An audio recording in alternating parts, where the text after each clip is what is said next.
Hi guys, my name is Mirella or Mrs. Mac and welcome to my YouTube channel. Thank you so much for clicking onto this video. And this is my husband, Tinashe, T-Mac, as you'd know him. Yeah. No, you don't know him. No, that you You know. don't know him. Now you do. Now you do.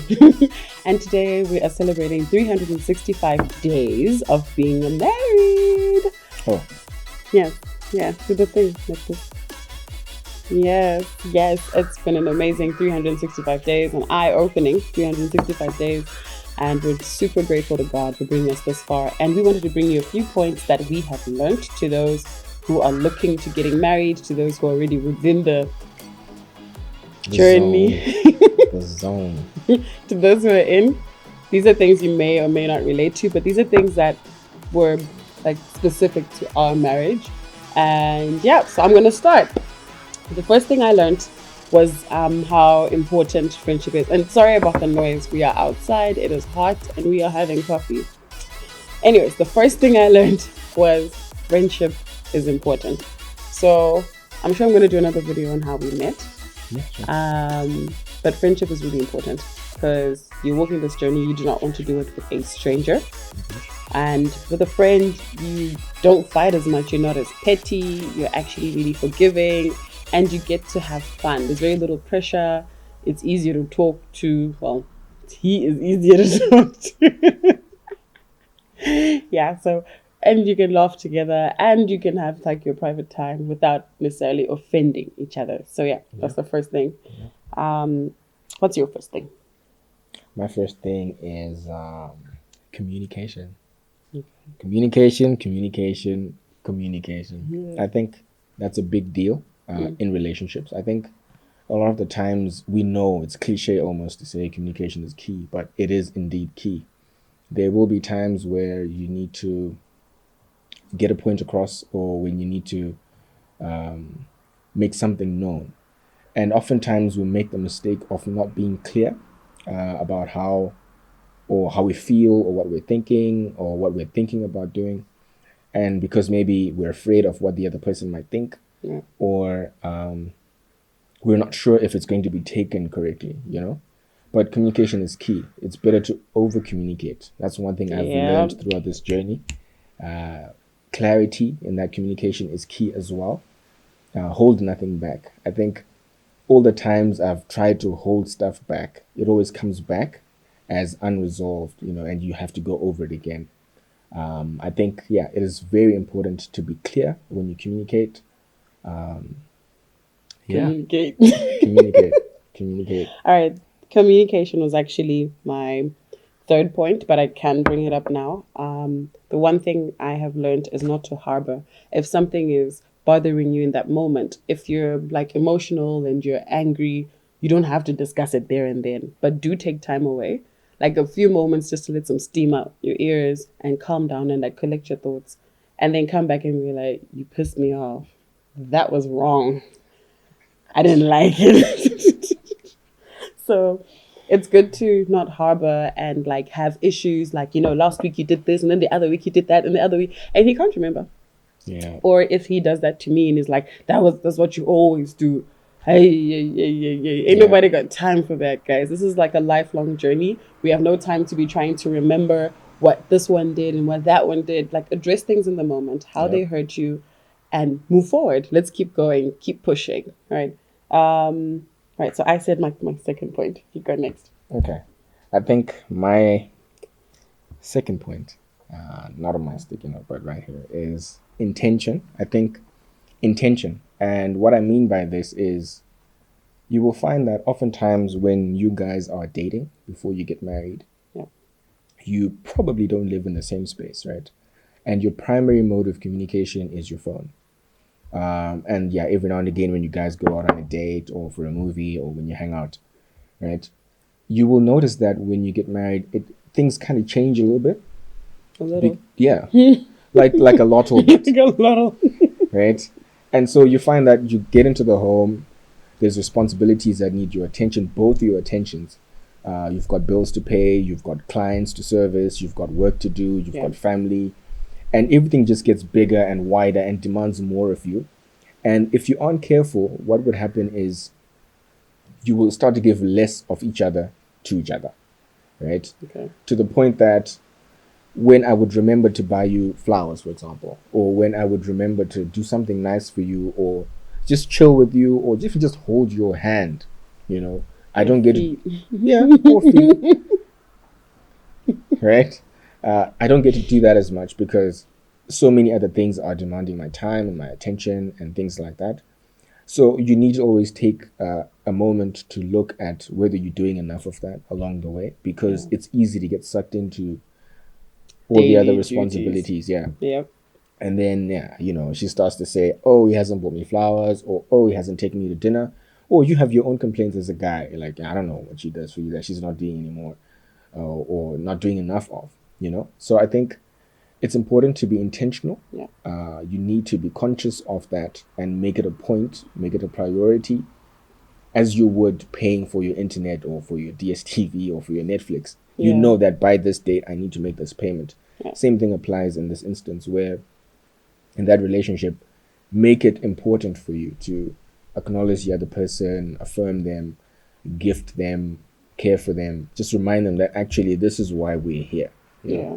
Yeah. So No, I like that. Yeah. It reminds me of a point from my favorite Egypt couple, Mpumi and Brendan Letwaba. My gosh, I'm gonna meet them one day. I swear, I tell you.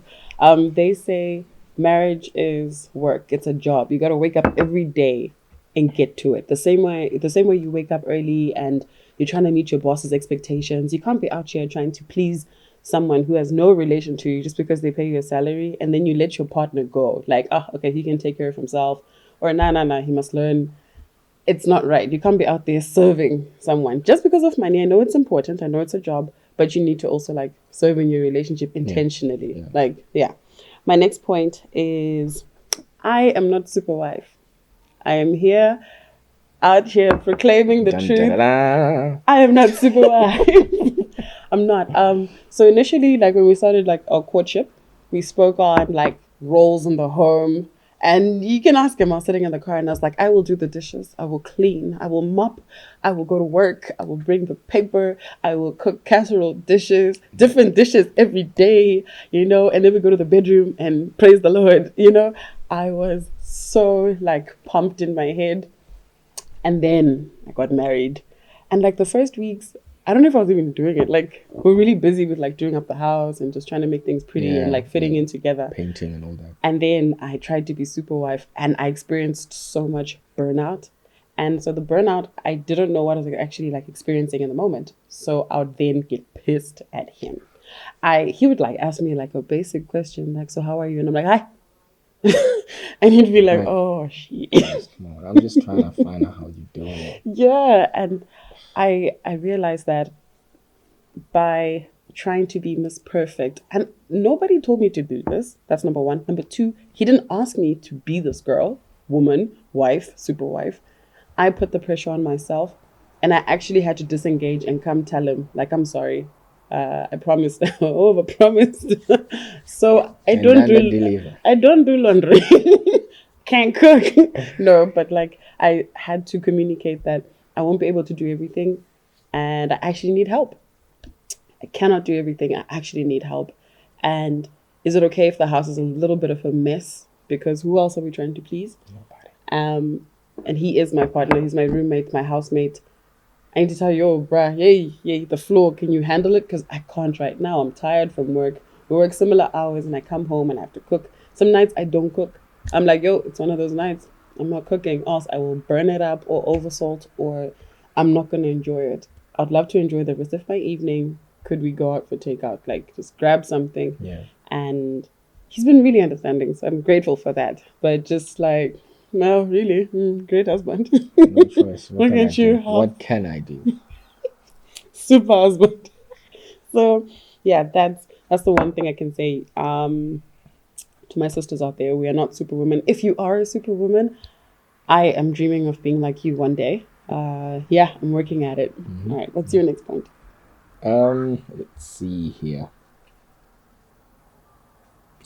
Oh yeah. Patience. I think that is a big deal. You are going to have to become patient with each other. I've had to learn this not necessarily the hard way. I'm generally patient Yeah. by nature, but I've had to see things, I've had to experience things, I've had to witness things, and it has stretched my patience a little bit. And not necessarily in a bad way. It's just you get to learn patience in a different light, because the patience that you think of immediately is standing in line to make a payment, or standing in a queue to buy food or groceries, or stuff like that. But you get to learn to wait for each other to understand, for each other to express or communicate, because sometimes your partner, my partner, will want to communicate something to me, and I'm not getting it, right? And they're going to have to be patient with me for me to get to that same level where I understand what they meant. They may have to give me a few examples. They may have to give me time, And I think it's important, because if you don't afford each other that time, Yeah. there will be frustration, because you're like, how is she not getting this? Or how is he not getting this? And yeah, that will not end well. I think just an extra few yards of patience would help with that. Yeah. Yeah, I think that's the biggest thing for me. I've had to learn that, and I thought I was a patient guy, but hey. Well, I think the one thing I am grateful for, it's not like on my list, like things, it's what we learned, but the one thing I am grateful for is your patience. Um, I am not the easiest person to work with. Like, I'm cool. Like, I'm actually pretty nice. I'm fun. But there's things about me that I'm dealing with, because everybody's got something they're dealing with, right? I have things that I'm dealing with, and personally, I would not be patient with someone who was acting out in a way that I would, or speak in a way that I would. But he's like really chilled. He's just like, all right, cool, got you. You okay? Need a hug? Go take a shower. It's all right. Like he doesn't bring it back up. Doesn't guilt trip me for like my past wrongs and everything. He understands that I'm in like a work in progress, and so is he. Like he's also a work in progress. But Yeah. I've experienced a lot of patience and forgiveness. Like yo, a lot. Okay, my next point is me time is very important. That is one thing I prioritized from the beginning of the marriage. I never miscommunicated it. Actually, throughout our courtship, I communicated how important me time was and is to me. Because after living by myself in my apartment, I got a lot of, especially with COVID lockdown, I had a lot of me time. I got to like chill, pray, like watch my own TV shows at my own pace, not really worry about anybody else. So like initially just straight on into the marriage, I was like, yo, here's some food. I'm gonna eat by myself. And he's like, I love to eat together. I'm like, no, I need a moment. Like, leave me alone. I needed that Yeah. space. And it's like an hour or so. And then the next thing I'm back, because you need some time to recharge. Like woman, man, whoever you are, you need a moment to recharge, because you are in each other's space all the time. Like worse if it's lockdown. Well, where are you locked in. going? You're locked in together, right? It actually puts more like chains, right? And I've just realized it's really important for him to have his own time. Like, just let him be. If you see him really happy, just let him. Just leave him alone. Go make your own happy zone and scene for yourself. Like, make yourself a sandwich, make sure he's eaten, and then like you can go take care of yourself and tell him, don't bug me for the next hour or hour 30. Not that he ever listens. He'll always come in 20 minutes. Hey, how you doing? Hi, it's me time over. It's annoying, but yeah, that's the love. Yeah, that was my point. What's your next point? Okay, my next point is, these are the world's smallest handcuffs. Hi. No, I'm just kidding. I think I really didn't know what you were gonna say. my next point is, the freedoms as a person are definitely going to change.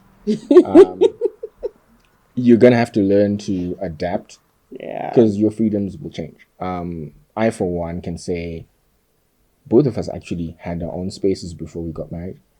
And so we had our own schedule, our own way of doing things, how we managed our time, our finances, our whereabouts. We had our own ways of doing things. And so when you come together, everything is opened up and everything is right there in the center of everything. And you cannot be a silo, you cannot be on your own, you cannot do your own thing without the other person knowing what's going on. Because now you are effectively one, right? So when my paycheck comes in, or when some money comes in, we know what the money is for, like, or how much is in there. So what are we gonna do now? Yeah. I cannot just grab $1,000 and go buy myself, I don't know, Whatever. a new iPhone or whatever. I can't just do that. Yeah. Everything is planned, everything is agreed upon. So it's something you're gonna have to become accustomed to. You have to prepare yourself for that before you even get married, because then when it happens, it's instant, it's Yeah. instantaneous. And a lot of couples find it very difficult because they don't have these conversations before they get into marriage. And so when they get in, it's very difficult for them to adjust, because now it's like, hey, that's my money. No, that's our money. All money. Yeah. You know, so it's kind of, yeah, it can get a bit technical, but it's something you need to prepare yourself for. Something I've had to prepare myself for. Like, even before we got married, I showed him my paycheck. I was like, hey, listen, do you think this is enough for First us? week of dating. You know, like, do you think we can survive on this paycheck? And my lovely self said, yes. Yes, you Right. can. Yeah. So things change, right? I can't just buy her a surprise gift. She will know that some money is missing from the account. Where did it go? And I have to say something like, no, I got some premium air. Yeah. I don't know. Put some premium in the Yeah. ties. So Yeah. it's one of those things. So yeah, you need to communicate about that. You need to agree on how things work, because at the end of the day, you guys define how your marriage is supposed to work, and no one else can. There isn't a template out there that you guys can just pick from the shelf and use. Yeah. Everything is unique to you as a couple, and so I think True. it's important to outline that and then try and abide by it, and obviously allow each other to be flexible as you adjust and ease into things, because yeah, it's not going to be easy to just kick it in. No, not So at I all. think, yeah, I think like our first big fight, I'd gone out for lunch with the girls and I was meant to be out for like an hour or something, and I was gone for like 5. And now days, like he was 5 days. hours. Like it was like at 11 I got back home at like 4, 5. Like what about this time? 4, 5. Same. And he was like texting me like an hour in, yo, how's the lunch? I'm like, it's good. And I put the phone down.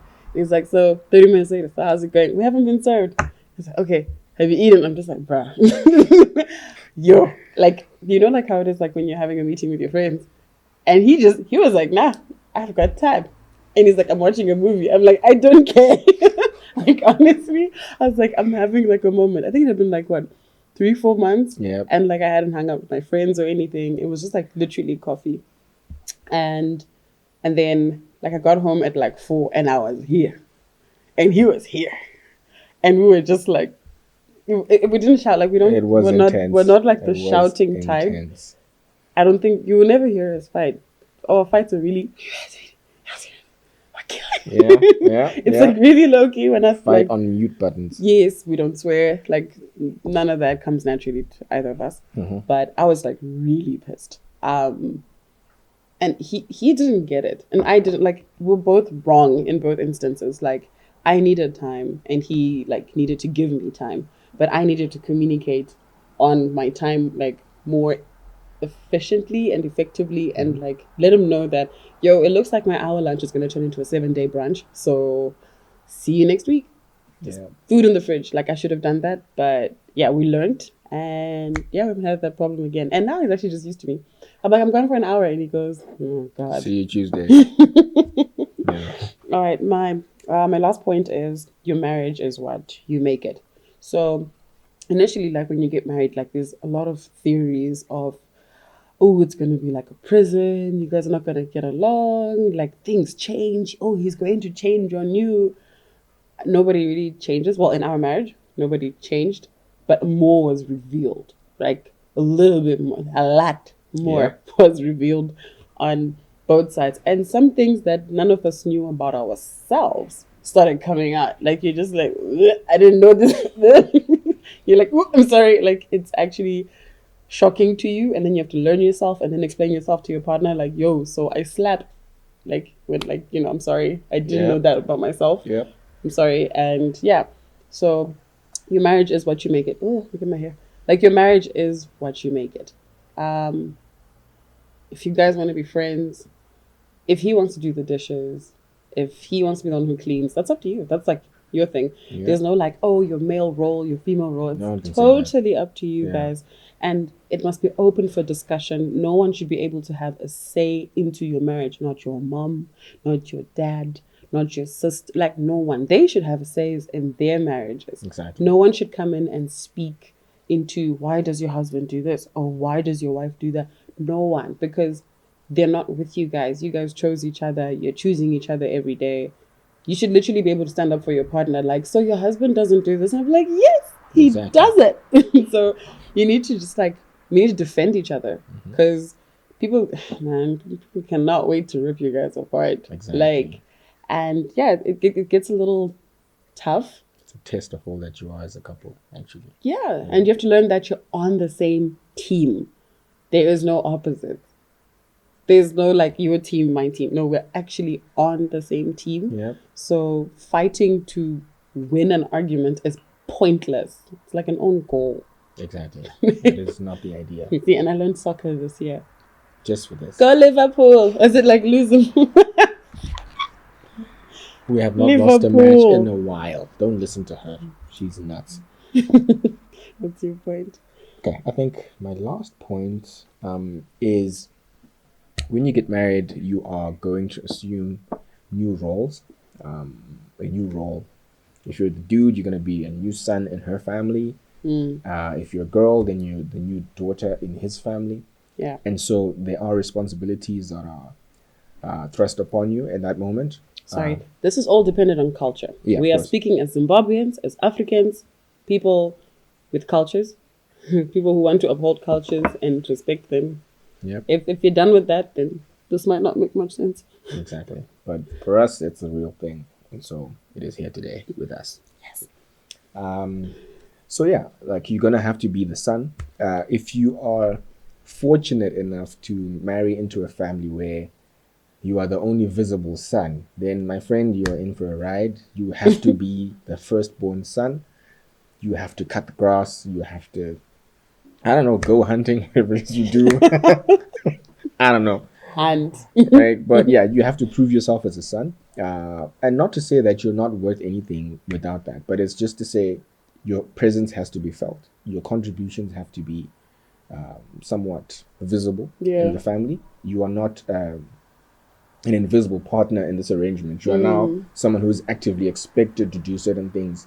You know, when there's a problem, a leaking pipe, you have to go and fix it as the dude. As Or a get it girl, fixed. or get it fixed. Yeah, Yeah. you don't have to physically be able to do it, but you can get someone else to do it for you. As a girl, I guess you could speak to that, but you will have to go and do whatever daughters do in their homes. You know, that's the whole point of being raised in a good home. If you're afforded an opportunity to be raised in a good home, whether you're fostered or whether your parents were there for you, you need to learn. Take as much time as you can to learn the things that your parents teach you, your guardians teach you, because it is important. It will become quite useful to you in your marriage when you move in with your spouse. yeah. Learning how to clean, learning how to respect people, how to communicate with people. You know, expressing love, being accommodating, depending on the situation. You're gonna have to be flexible enough to bend and not break. Some things may be expected of you that you don't know how to do. So try and learn as much as you can, glean from those people that have gone ahead of you, and get as much information as you can, because it will be important for you in the future. And outside of just being a husband or a wife, you're now a son to someone else, and so you have to do well at that too. Yeah, I do agree. I think like initially we both knew this, that we're basically like going to be adopted into each other's families, right? And as much as I'm his wife, I am a new daughter in their home. Like at home, like they're like 4 in their family. My mom in love now says I have 5 children. I have 3 daughters and 2 sons, and it's beautiful. Because when I get there, I take off my shoes, I sit on the couch, I'm like, yo, what's for lunch? Like I'm really, really comfortable. Yeah, she's taken on that role very well. We're actually super close, respectfully as well. Even and it's his job and it's my job to help him come into my family, to be integrated. It's not for me to tarnish him and be like, yo, what T-Mac did, oh my god, T-Mac did this, what I cannot. I'm sorry, unfortunately guys, You cannot go tarnish your partner's name and then expect your family to forget about it because you forgot about They it. will not. It doesn't work. Yeah. Deal with your issues. Quiet about it. You can confide in a friend. Cool. But you cannot be going to tell your parents that, oh my gosh, he did this and did He that. snores at night. Unless it's like cannot do that. abusive and stuff. But if it's like petty things that you guys can deal with by yourself, Yeah. you're snoring. Yeah. Nah, shame. Like he snores. I'ma Now they tell look at them. me and they just see a nose. Oh, she talks in her sleep. Like, it's crazy. So, yeah, we each have a responsibility of helping the other to integrate into the family well. It is your responsibility to protect your partner, like, with your family, because they don't know what to do. You just cannot leave them out there in the Serengeti and be like, Jesus. survive. You cannot. You have to hold their hand almost, and then like let them know that uncle is a drunk. That one, don't touch, don't eat anything she gives you. That's the thing. Eh? Like don't do that. Play with this one. Don't do this. Like my sister likes this. You need to help, and then he needs to help me as well. Like so, this is what makes my mom tick and all that. It's our jobs to help each of us like integrate really well into each other's families. Yep. So it's really important as you get it, and that is speaking to our culture, our values, what we see as valuable, and so far it's worked. I think so far it's been a really interesting journey. I've learned a lot more about myself, a lot more, and a lot more about him as well. Yeah, that's a vibe. I've learned a lot about me too. Yeah. That's awesome. No, thank you guys. Thank you so much for tuning in. We really appreciate it. Please leave a comment below if you have the time. Let us know. Is it here or there? Where's the comment? At the bottom. Okay, it's at the bottom.